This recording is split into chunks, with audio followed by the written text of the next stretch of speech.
Glória a Deus. Aleluia. Vamos aplaudir Jesus com bem energia.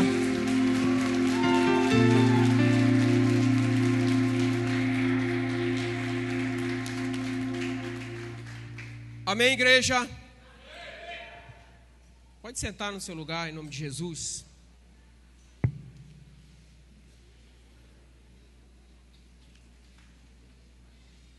Bom, queridos, a nós foi confiado nessa noite uma grande responsabilidade de ministrar uma palavra ao coração, né, dessa igreja. E nesses 2 dias, né, em que recebemos essa missão, nós pedimos direção do Espírito Santo para que a gente pudesse de fato entregar algo que a igreja possa ser alimentada, que a igreja possa ser direcionada, que a igreja possa ser de fato instruída. Porque este culto nós intitulamos como RCE, sim? E RCE significa reunião de crescimento espiritual. E nós viemos para cá para crescer espiritualmente. E a única maneira, ou uma das maneiras de nós crescermos espiritualmente, é sermos alimentados pela palavra. Nós vamos falar um pouquinho mais sobre isso. Mas eu quero te pedir nessa noite para que você abra seu coração. Muitas vezes nós viemos ao culto e nós esperamos que o pastor da igreja ele esteja aqui no púlpito. E muitas vezes nós fechamos um pouquinho o nosso coração, porque é o irmão que vai ministrar. Mas que você não olhe para o irmão que vai ministrar, mas que você olhe para o Espírito que quer ministrar o seu coração. Amém? Vamos abrir a nossa Bíblia no livro de Marcos, capítulo 2, a partir do verso 1.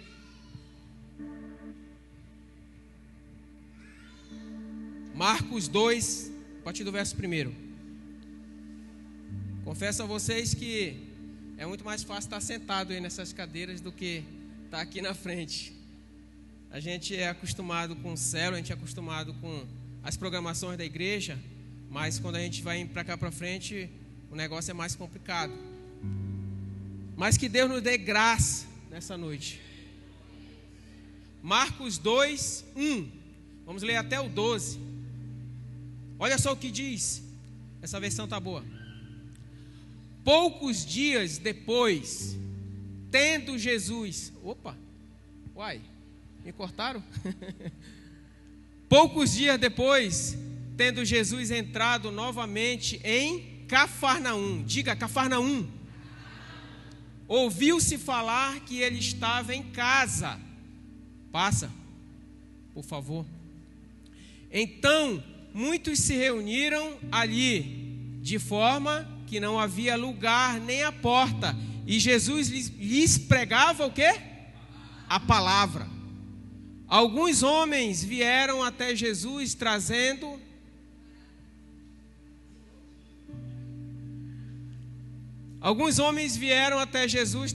um paralítico carregado por 4 pessoas. Olha só, 4 pessoas. Não podendo levá-lo até Jesus por causa de quê? Da multidão. Removeram parte da cobertura do lugar onde Jesus estava. E, pela abertura do teto, baixaram a maca em que o paralítico estava deitado. Próximo. Vendo a fé que eles tinham, Jesus disse ao paralítico: Filho, os seus pecados estão perdoados. 6. Estavam sentados ali alguns mestres da lei, pensando no íntimo. Próximo. Por que este homem fala assim? Está blasfemando? Quem pode perdoar pecados, senão somente Deus? 8. Naquele momento, como Jesus sabia em seu espírito o que estavam pensando, disse-lhes: por que pensam essas coisas no coração de vocês? 9, é até o 12. O que é mais fácil dizer ao paralítico, os seus pecados estão perdoados? Ou dizer, levante-se, pegue a sua maca e ande? 10. Mas, para que vocês saibam que o Filho do Homem tem na terra autoridade para perdoar pecados, disse ao paralítico, 11, eu digo a você, levante-se, pegue a sua maca e vá para a sua casa. 12 e último. Ele se levantou, pegou imediatamente a maca e saiu à vista de todos. Com isso, todos ficaram admirados e glorificavam a Deus, dizendo, nunca vimos nada igual. Amém? Este texto, eu acredito que muitos de nós aqui da igreja, aliás, todos nós tivemos a oportunidade de em algum momento pegar a Bíblia. Eu acho que nós já nos deparamos com este texto, né? A cura de um paralítico. E Jesus fez muitos milagres. A Bíblia vai contar uma porção deles. João também disse que não tinha como mensurar ou como registrar tantos milagres que Jesus fez. E é sobre milagres que eu quero falar. Nem tanto sobre milagres, mas alguns detalhes sobre esse episódio que finalizou com um milagre. Qual milagre? Jesus curou aquele homem. E como eu disse, alguns detalhes e nós vamos extrair daqui. Eu tenho certeza que vai ser muito poderoso para nós. Mas algo que eu quero que você entenda nessa noite é que eu quero, digamos assim, pegar este episódio e colocá-lo dentro do nosso contexto, da nossa história. Colocar essa história dentro da nossa realidade. E qual é a nossa realidade? Igreja, célula. Essa é a nossa realidade. Eu quero colocar este episódio como a igreja. Amém? Então vamos lá. Diz a Bíblia que Jesus estava em Cafarnaum. Mateus capítulo 9 vai dizer que Jesus morava lá, era a casa dele. E olha só que coisa interessante. Diz a Bíblia que Cafarnaum era um lugar costeiro, era um lugar que era à margem do rio, à margem do mar de Genezaré. Mas a palavra Cafarnaum quer dizer o seguinte: lugar de desordem, ou lugar da bagunça. Agora pensa comigo uma coisa, o que Jesus foi fazer no lugar da bagunça? O que Jesus foi fazer no lugar da desordem? Pior do que isso, o que Jesus foi fazer morando naquele lugar, porque ele não estava apenas naquele lugar, ele estava morando naquele lugar. E o que Jesus foi fazer naquele lugar? Porque Jesus foi morar no lugar da bagunça. Sabe, Jesus poderia morar em Betel, que significa, sabe, casa de Deus. Ele podia morar em Jerusalém, chamada casa de paz. Ele podia morar em Sunem, que significa casa de repouso. Jesus podia morar em qualquer um desses lugares, mas ele resolveu morar na bagunça. Por que Jesus resolveu morar na bagunça? Essa é a pergunta. E a resposta que eu encontro para isso é: Jesus precisa estar no meio da bagunça. Porque quando ele chega no meio da bagunça, ele organiza as coisas. Quando Jesus chega no lugar de desordem, ele provoca naquele ambiente um lugar que outrora era bagunçado e agora é organizado. A gente pega essa situação de Cafarnaum com a nossa vida. Quando nós chegamos à igreja, como é a nossa vida? Não é uma bagunça? A nossa vida não é complicada, não é cheia de desordem? E o que é que Jesus faz quando ele chega na nossa vida? Ele organiza, ele coloca as coisas no lugar, ele deixa tudo em ordem. Então diga para quem está do seu lado: Jesus organiza toda vez que ele chega na nossa vida. ou na sua vida, ou na minha vida, ou na nossa vida. E como eu disse, eu quero trazer essa realidade para a igreja. Eu quero que você se coloque, dentro desta história, deste contexto. Então Jesus foi morar na bagunça porque ele tinha uma missão: organizar aquele lugar. Ele tinha uma missão de trazer uma organização, uma ordem, trazer luz aonde só havia trevas. Amém? Outra coisa que chama atenção é que no meio daquela situação, diz a Bíblia que havia um paralítico, um homem que estava numa situação muito complicada, numa situação caótica. Ele estava acamado numa maca e ele queria receber um milagre. Amém?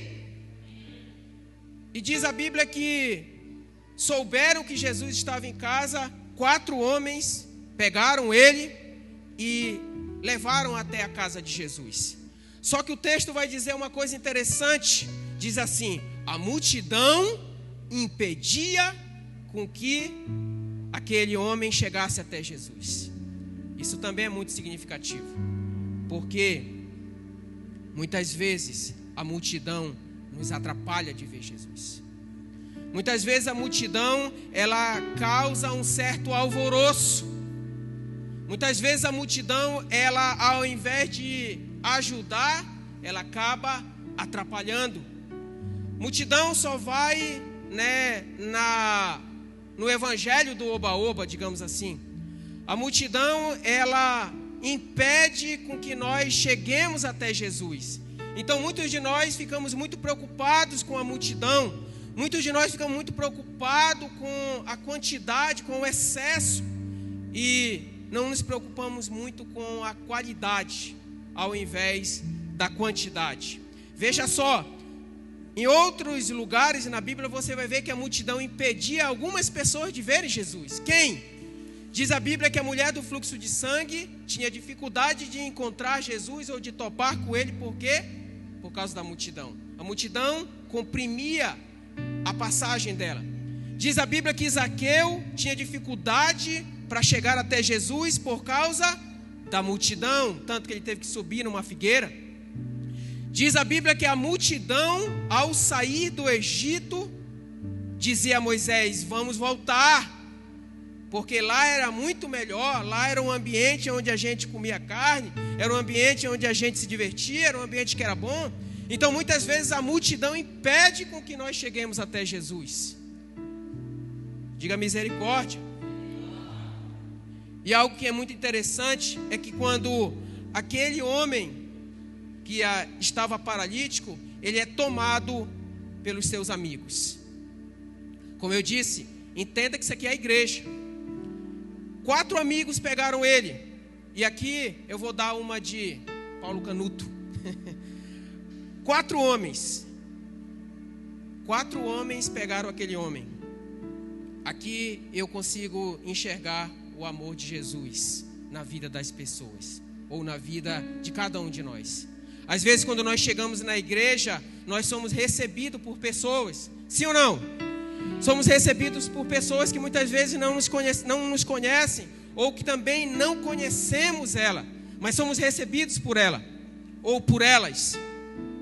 E o que chama a atenção é que eram 4 homens. Isso fala, como eu disse, do amor de Jesus. 4 homens, pega isso aqui: altura, largura, profundidade e comprimento. O amor de Jesus nos cerca de todas as maneiras, de maneira com que a gente não fica sozinho de forma nenhuma. E aqueles homens pegaram aquele homem e disseram: eu vou te ajudar. Você consegue identificar isso com a igreja? Às vezes a gente entra por aquela porta e a primeira coisa que acontece numa igreja como a nossa é de alguém recebendo a nós, é de ir pegando na nossa mão, é de nos abraçando. Às vezes algumas pessoas até acham estranho tamanha intimidade. Elas acham estranho a gente, ser tão proativo, digamos assim. E aí a gente começa a envolver aquelas pessoas. E esse é o papel da igreja, irmãos, é ser proativo, é ser amoroso, é ser bondoso, é ser receptivo. E foi isso que esses homens fizeram. Sabe, muitas vezes, pessoas que não temos nem tanto contato, elas vão nos ajudar. E também, ao contrário disso, pessoas que temos intimidade, ao invés de nos ajudar, eles vão nos questionar. Eu vejo na história de Jó. Jó tinha 3 amigos, né, que a Bíblia cita o nome deles. Se eu não estiver enganado, ele faz, né, Bildade e Zofar, Zofar, isso mesmo. Mas o que chama a atenção é que a Bíblia aqui cita o nome desses 3 caras. E esses homens eram amigos da onça. Mas no texto aqui não diz o nome deles. Portanto, o que chama a atenção é que muitas vezes as pessoas que vão nos ajudar são anônimas. São pessoas que a gente não vai dar muito crédito para ela, mas ela é quem vai nos ajudar. A gente pega essa realidade com a célula. Às vezes nos colocam numa célula. Às vezes dizem, olha, irmão, a partir de hoje você vai congregar, você vai estar na célula do fulano. E aí o cara olha para o cara, rapaz, mas eu nem conheço esse cara, nem tenho intimidade com ele, eu nem tenho relacionamento com ele, já vou cair nessa célula? Pois é, mas isso é um meio, né, de Deus cuidar de nós. Amém? Mas como eu disse, eu quero pegar alguns pontos aqui para a gente colocar essa situação como a igreja que o Senhor projetou. E o primeiro ponto é: para que o sobrenatural aconteça, para que o milagre aconteça. Veja, a história daquele homem foi um milagre que ele recebeu. Sim ou não? Qual foi o milagre dele? Jesus o curou da sua paralisia. E para que a gente receba um milagre, existem alguns aspectos que a gente tem que encontrar nesse texto que nós vamos reportar para a igreja. O primeiro é uma casa. Amém? Uma casa. E aqui eu falo da igreja. Porque a igreja é esse espaço, 4 paredes. A igreja é esse ambiente, um ambiente, né, fechado. É um ambiente onde a gente recebe as pessoas. E diz a Bíblia que Jesus estava numa casa. E a primeira coisa que nós pegamos aqui é que para que se estabeleça um milagre, é necessário ter um espaço específico. E a igreja é esse lugar. A igreja é o lugar onde a gente prepara tudo. É onde a gente organiza tudo. É onde a gente ornamenta tudo. Preparando o lugar para que o paralítico venha e receba o seu milagre. Aqui tudo é organizado de forma para proporcionar o melhor ambiente para o doente chegar. Aqui nós preparamos o louvor. Aqui nós preparamos a oração. Aqui nós preparamos a recepção. Aqui nós preparamos a mídia. Aqui nós preparamos o ministério de dança, ministério de louvor. Aqui nós preparamos tudo. Mas tem que ter uma casa. Tem que ter um lugar específico. Tem que ter um lugar preparado para isso. Chama a atenção Jesus, quando ele quer preparar a ceia, ele chama alguns dos seus discípulos e diz: olha, nós precisamos procurar um lugar. Mande alguém procurar um lugar. E isso precisa haver, precisa acontecer. Sabe, o milagre ele não vai acontecer num lugar a ermo, num lugar qualquer. Eu não estou dizendo que na rua não pode acontecer um milagre, não estou dizendo que na praça não pode acontecer um milagre, mas eu estou dizendo que precisa haver um lugar específico para Jesus se manifestar. Nós temos que atrair a presença dele para aquele ambiente, para que ele faça algo extraordinário ali. Amém? Então, uma casa é o primeiro ponto para que a gente receba um milagre. Uma igreja, um lugar específico, a célula. Sabe, a gente que vive essa realidade de célula, a gente acompanha isso. A gente vê que quando é o dia da célula, a gente chega do trabalho e aí começa a organizar tudo. Começa a organizar as cadeiras, já organiza o lanche desde cedo, já deixa tudo bonitinho, coloca a caixinha do louvor, coloca tudo, a água, o cafezinho, deixa tudo organizado. Para quê? Para que os doentes venham e recebam o seu milagre. Amém?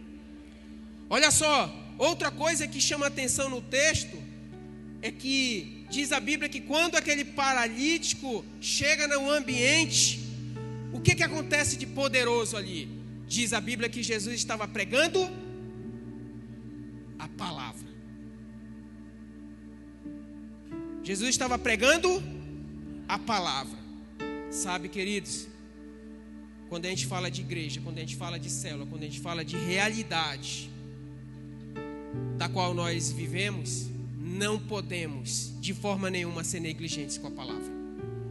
A palavra precisa ser o centro de todas as coisas, porque o escritor dos Hebreus disse assim: a palavra de Deus é viva e eficaz, mais cortante do que uma faca de 2 gumes, capaz de separar medulas dos ossos, capaz de penetrar no íntimo do nosso ser. Ou seja, a palavra de Deus, ela faz coisas extraordinárias, ela sonda os nossos corações. A palavra de Deus, ela traz vida.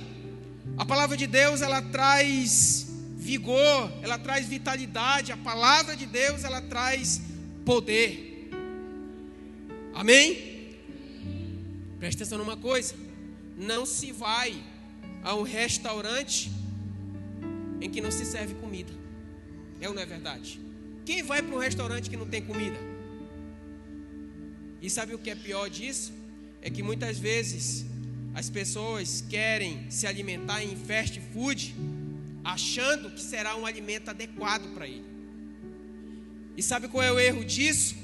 É que muitas vezes a gente está terceirizando, né, o nosso próprio alimento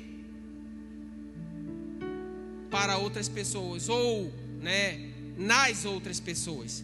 Eu digo isso porque a gente muitas vezes entra no Facebook, entra no Instagram, e a gente vê aqueles pequenos videozinhos de alguém ministrando a palavra, de alguém falando alguma coisa poderosa, de alguém trazendo uma mensagem, sabe, extraordinária.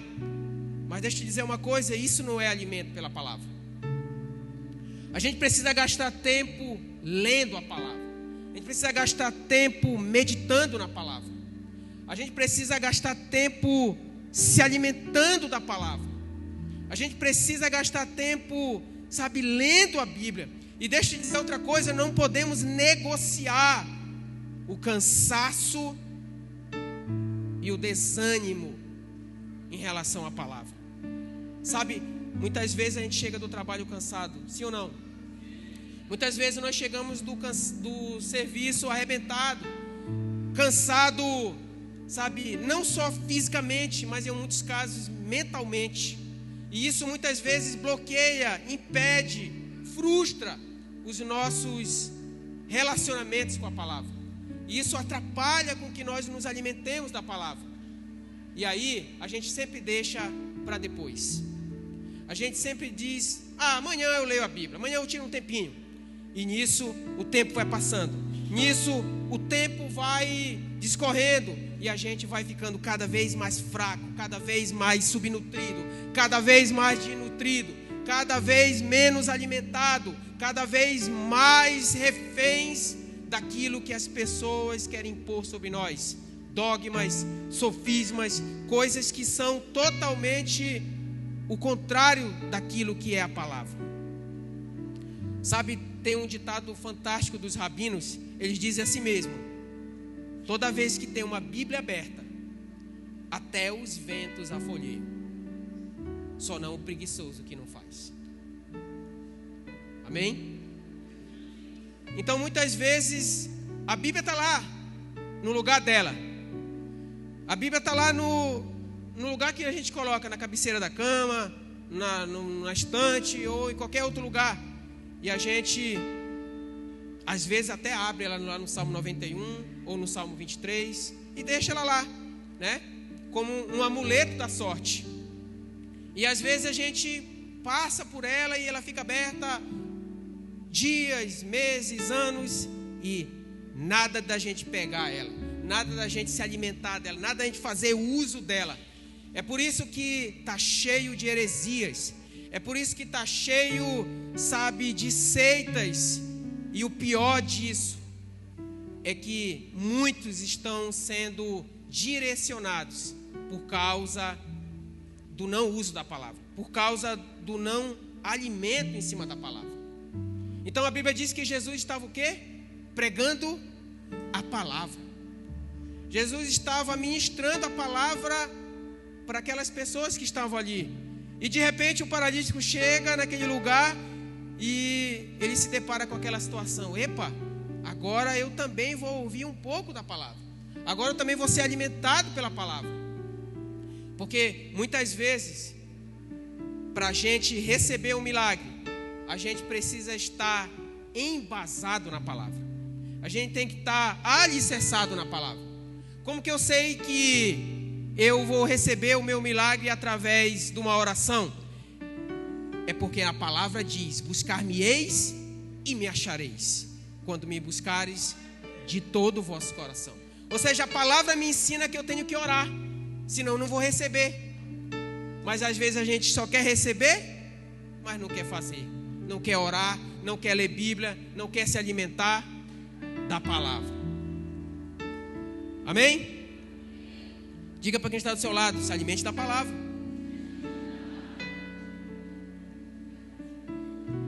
A terceira coisa que a gente encontra aqui como realidade da igreja em relação a esse episódio é uma coisa muito poderosa.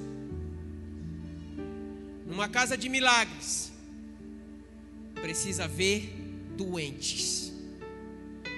Amém?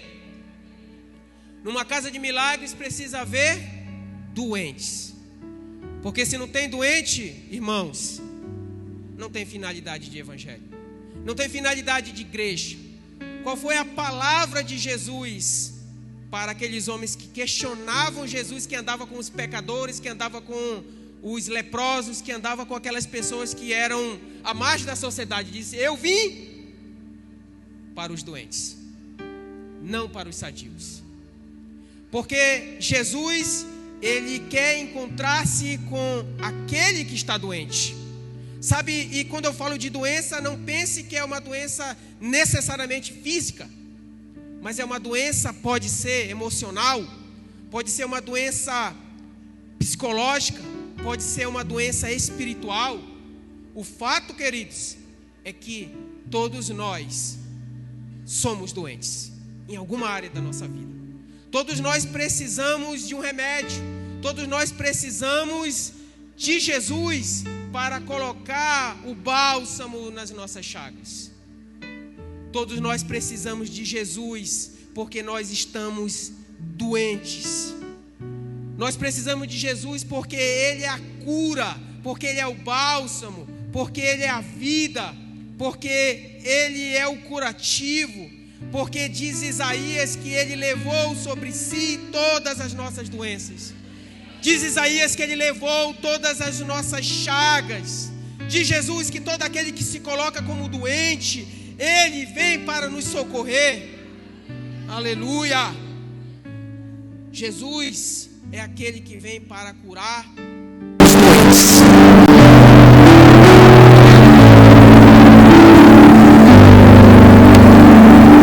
Jesus é aquele que veio para curar os doentes.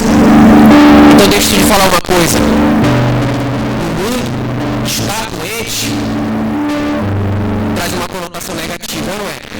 Quando o cara está doente, no mundo, ele é isolado, ele é afastado. Quando o cara está no mundo que ele é doente, ninguém quer ter contato com ele. Ele quer ficar à margem e as pessoas o colocam à margem.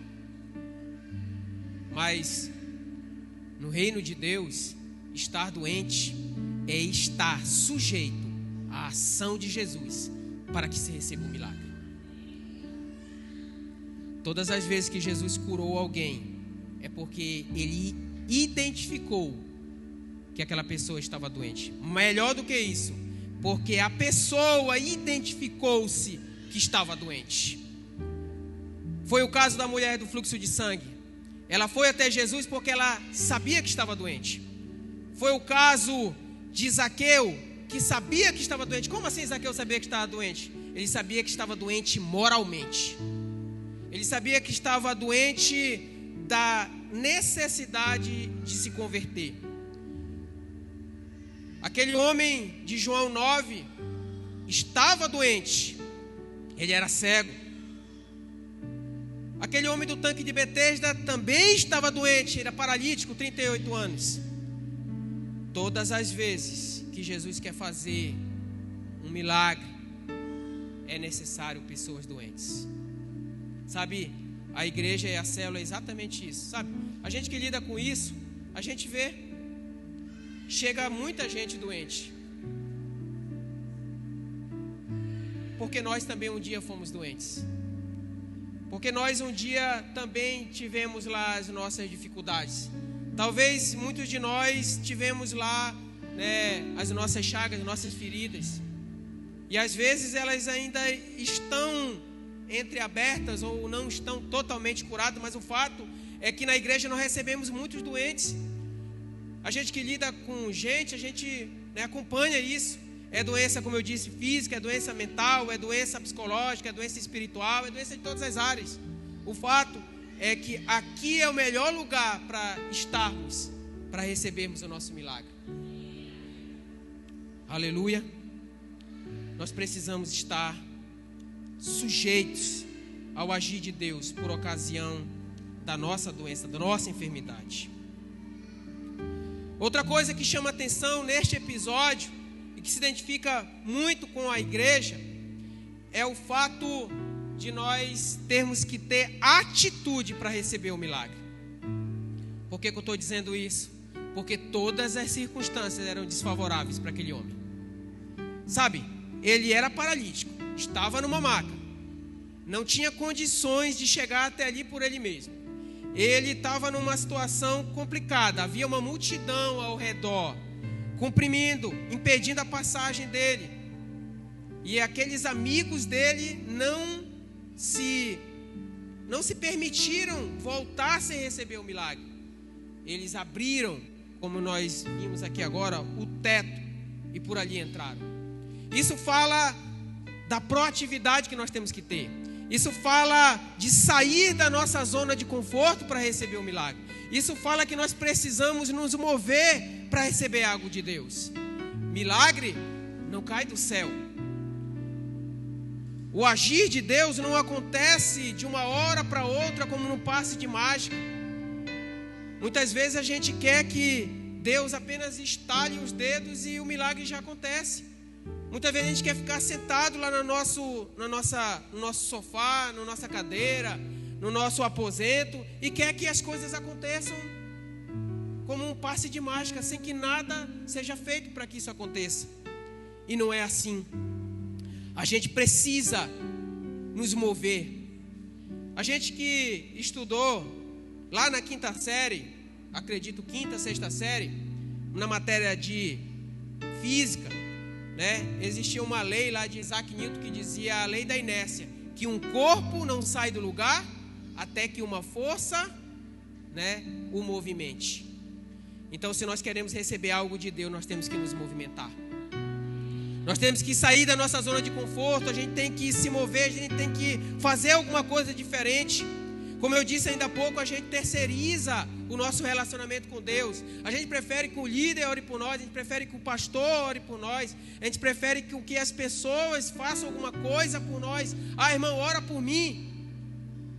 Mas a gente não quer se submeter, a gente não quer ter a proatividade, a gente não quer levantar mais cedo, a gente não quer dormir mais tarde, a gente não quer gastar tempo com Deus, a gente não quer fazer coisas para Deus. Como nós sempre aprendemos aqui, Deus é um Deus que quase nunca age, mas que quase sempre reage, porque Deus reage em relação às nossas ações. Deus faz de acordo com aquilo que eu faço. Olha a história de Naamã. A Bíblia diz que Naamã queria receber um milagre. Qual? Ele era o quê? Leproso. E uma menina israelita comentou que havia um profeta, um homem de Deus, morando numa cidade bem longe da onde Naamã morava. Onde Naamã morava? Em Samaria. Aonde Eliseu morava. Desculpe, Naamã morava na Síria e Eliseu morava em Samaria. Mas havia uma distância entre Samaria e a Síria. Distância essa de aproximadamente 561 quilômetros. E Naamã se desprendeu daquele lugar até chegar à cidade onde Eliseu morava para receber o seu milagre. E quando ele chega ali, tudo que o profeta disse é: mergulha no Rio Jordão 7 vezes. A Bíblia diz que ele ficou louco com aquilo, porque ele disse: cara, eu saí de tão longe para fazer tão pouco. Pois é, mas muitas vezes Deus quer que nós saiamos da nossa zona de conforto para que Ele faça algo extraordinário nas nossas vidas, pelo simples fato de nós nos submetermos ao querer dEle, pelo simples fato de nós sairmos do nosso comodismo. Então a igreja, ela proporciona isso para nós. Às vezes as pessoas dizem: cara, você parece um ativista evangélico, você está correndo para um lado, correndo para o outro, fazendo isso, fazendo assim, fazendo assado. Pois é, porque a gente precisa fazer alguma coisa, porque a gente não pode se acomodar, porque quando a gente se acomoda, sabe, há um espírito que quer envolver, a gente quer cobrir nós, que quer impedir a gente de avançar, e a gente não pode deixar de jeito nenhum isso aconteça. Diga misericórdia. A atitude é necessário para receber o milagre. Mais uma, queridos, numa casa de milagres, essa igreja precisa haver perdão. Amém? Jesus disse para aquele homem: filho, os teus pecados estão perdoados. Depois que Jesus disse isso, ele também disse: pega a tua maca, levanta e anda. Aleluia. E quando Jesus disse isso, os fariseus, os mestres da lei, pensaram no seu íntimo: o que esse cara está fazendo? Somente Deus pode perdoar pecados. Eles pensaram no seu íntimo. Jesus, que sonda corações, ele também pegou o pensamento daqueles caras. E olha só que coisa fantástica. Os fariseus aqui representam, os mestres da lei representam o diabo. Porque o diabo, embora ele quer impedir a ação de Jesus, embora ele quer bloquear, ele quer frear a ação de Jesus, ele não pode impedir. Ele não pode impedir com que o milagre aconteça. A Bíblia diz lá no capítulo 43 de Isaías, verso 13, diz assim: ainda antes que houvesse sol, eu sou, e não há quem possa escapar do poder das minhas mãos. Agindo eu, quem impedirá?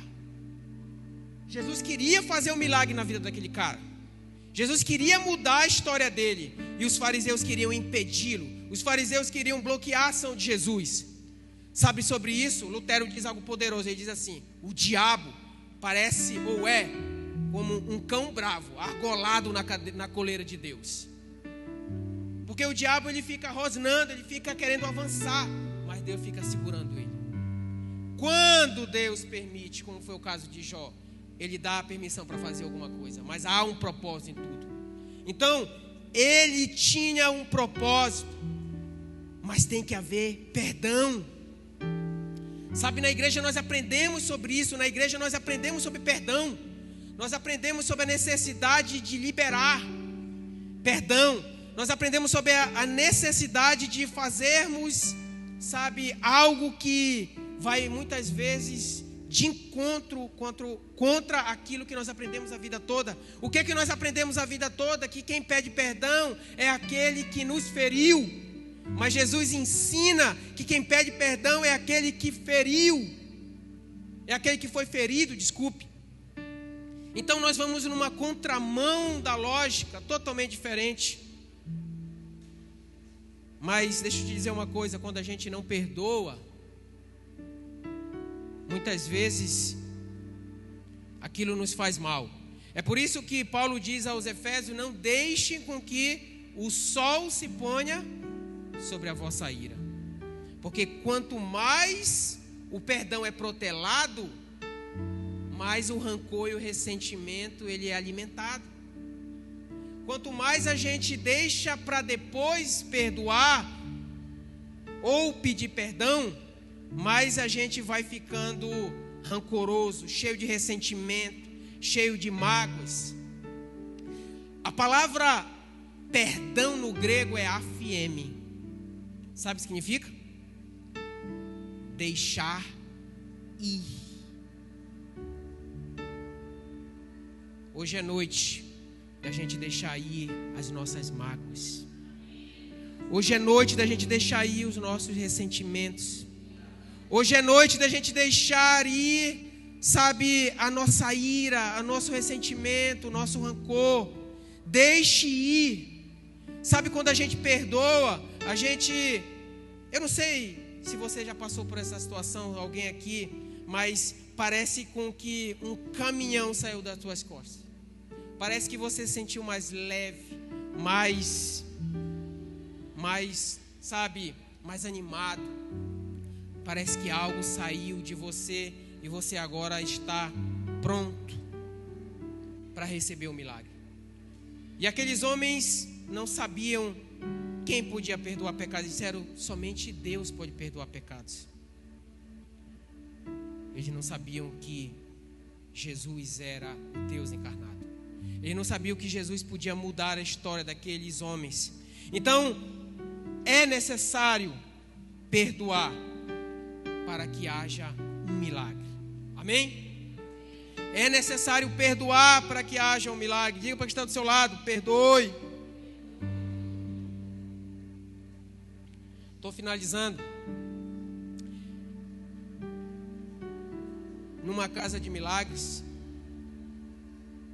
precisa haver testemunhos.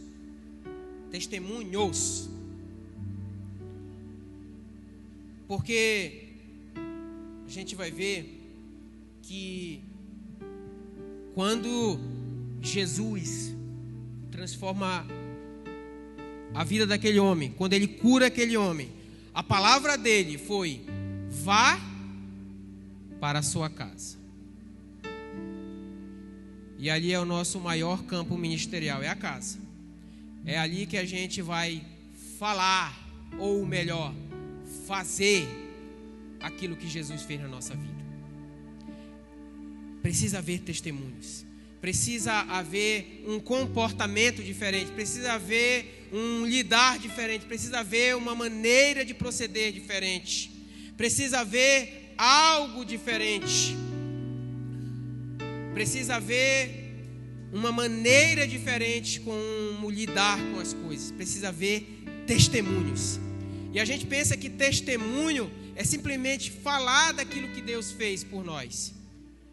É interessante que você nota que Jesus diz assim: vá para a sua casa. Só diz isso. Mas ele não diz: vá para a sua casa e fale alguma coisa. Ele diz: vá para a sua casa. São Francisco de Assis disse: pregue, pregue, pregue e continue pregando. E se necessário for, use palavras.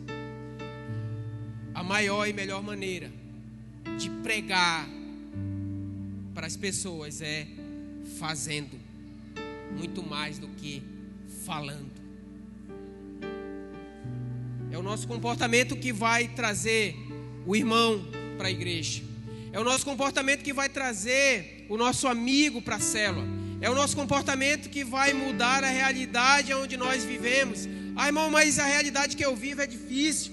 Lá tem tráfico de drogas, lá tem prostituição, lá tem toda sorte de coisas ruins. Pois é, irmão, mas é o seu comportamento que vai fazer com que a história daquela comunidade, daquela cidade, daquela célula ou daquela igreja mude.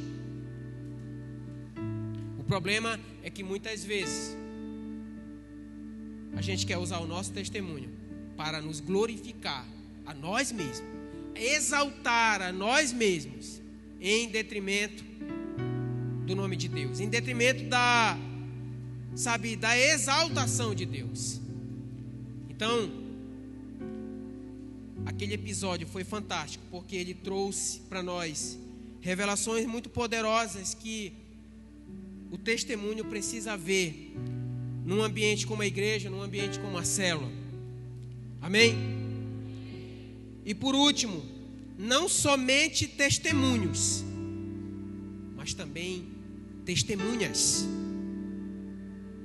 Porque aqueles 4 homens que trouxeram aquele paralítico, pensa comigo, eles se esforçaram, não se esforçaram? O cara carregar alguém numa maca até uma certa altura não é fácil, é complicado. Quando eu começo a pensar nisso, eu começo a pensar na célula e pensar na igreja. O esforço que nós fazemos muitas vezes para trazer alguém para a igreja, o trabalho que nós fazemos para levar alguém para a célula, né? A dificuldade que é para fazer isso. Mas sabe por que nós fazemos isso? É porque somos testemunhas daquilo que Jesus fez por nós. E nós também queremos fazer isso pelos outros. Nós também queremos alcançar os outros e queremos fazer com que as pessoas experimentem daquilo que nós também experimentamos. Então talvez um dia um daqueles 4 ou aqueles 4 eram um paralítico, e agora eles estão lá andando, eles estão lá cheios de saúde, e agora um dia eles foram carregados, agora eles estão carregando. Sabe, um dia você foi carregado e você foi curado. Mas não é para você continuar sendo um fardo, não é para você continuar sendo um peso, não é para você continuar numa maca, é para você carregar alguém também, é para você fazer alguma coisa diferente também. Não conte somente o seu testemunho, mas faça além disso.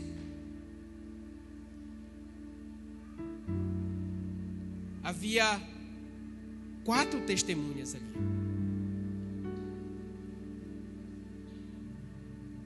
Quando nós experimentamos do sobrenatural, do milagre na nossa vida, nós somos testemunhas de Jesus. Nós fazemos tudo por Jesus. Porque a palavra testemunha no grego quer dizer mártir. Quando nós somos testemunhas de Jesus, nós morremos por Ele. Nós fazemos tudo por Ele. Nós abrimos mão da nossa vida por Ele. Nós nos entregamos por Ele. Porque nós somos testemunhas.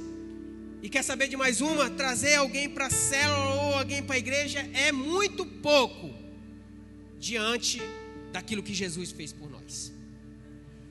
Daquilo que Jesus faz por nós. Daquilo que Jesus quer continuar fazendo por nós. Daquilo que Jesus vai fazer por nós. Então a razão de Jesus chegar no lugar da bagunça é porque ele precisava mudar o cenário do qual ele vivia. Ele precisava mudar a história daquelas pessoas. Então deixa eu dizer uma coisa: se você está vivendo na bagunça, não necessariamente a sua vida, mas a sua comunidade, a sua casa, a sua célula, seja lá onde você estiver, seja ordem neste lugar, seja vida neste lugar, seja bênção nesse lugar, seja poder de Deus nesse lugar, seja testemunha de Jesus nesse lugar, seja a glória de Deus nesse lugar, seja a boca de Deus nesse lugar. Organize esse lugar, não permita com que a bagunça ou o reino das trevas prevaleça nesse lugar. E é isso que Jesus fez naquele lugar.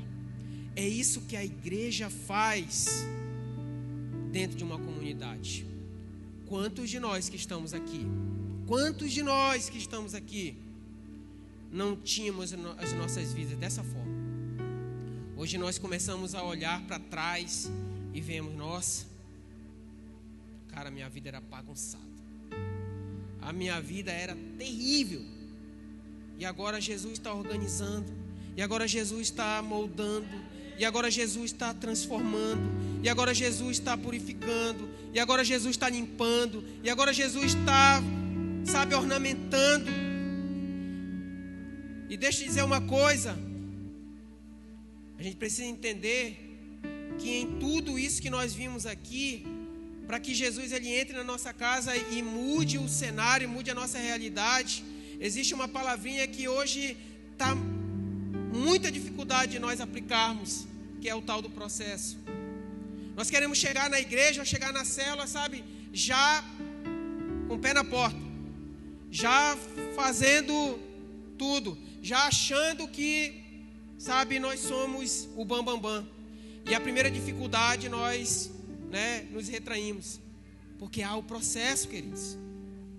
Há o processo que ele precisa ser submetido, há o processo que ele precisa ser, vivido. Provérbios vai dizer que a aurora do justo, o caminho do justo, a vereda do justo é como a aurora da madrugada. Ela vai clareando, clareando, clareando, até se tornar dia perfeito. A vida é assim, processual. Quando a gente vai olhar 5 horas da manhã, a gente vê que ainda está escuro, sim ou não? Olhar para o horizonte. E se você continuar olhando para o horizonte, você vai perceber que à medida que o tempo vai passando, aquele horizonte vai clareando também, porque o sol vai nascendo. Então deixa eu dizer uma coisa, se submeta ao processo, porque o sol vai nascer. O sol vai nascer. E Jesus precisa ser o centro dessa casa. Jesus precisa ser o centro da nossa vida. Onde Jesus chega a um milagre. Se coloque de pé no seu lugar em nome de Jesus.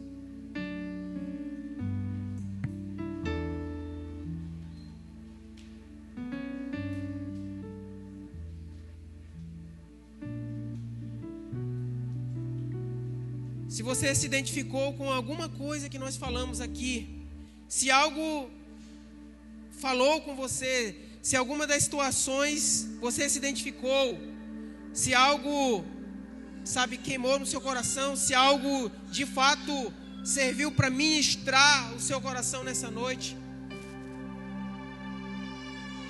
comece a declarar. Se há necessidade de você tomar um posicionamento, se há necessidade de você sair da sua zona de conforto, essa será a sua oração nessa noite. Se há necessidade de você perdoar alguém, perdoe essa noite. Irmão, mas ele não está aqui, não importa. Perdoe nessa noite. Ligue para ele daqui a pouco, mande uma mensagem para ele, mas perdoe ele. Se há necessidade de você, entender que as lutas que você está enfrentando é porque você não entende que há um propósito, e por ter um propósito também tem um processo, peça isso a Deus nessa noite, entendimento do propósito, por ocasião do processo. Aleluia. Oh Deus, enche esse lugar com a tua glória. Se você está desnutrido, subnutrido, anorexo espiritualmente, se você não tem se alimentado da palavra, mude essa história hoje. Comece a se alimentar da palavra, comece a ler a Bíblia, comece a se desenvolver na palavra, comece a buscar o Senhor na sua palavra. Eu espero que o Espírito de Deus tenha ministrado no seu coração nessa noite, para que você possa fazer algo diferente. Lembre que houve naquele lugar um milagre, mas houve também alguns pontos para que o milagre se manifestasse. O milagre não vai cair do céu, o milagre não vai se manifestar por acaso, de qualquer forma, de qualquer maneira, não. O milagre, para ele ser manifesto, é necessário uma atitude nossa, é necessário um comportamento nosso. Vamos orar nessa noite. Vamos louvar ao Senhor nessa noite.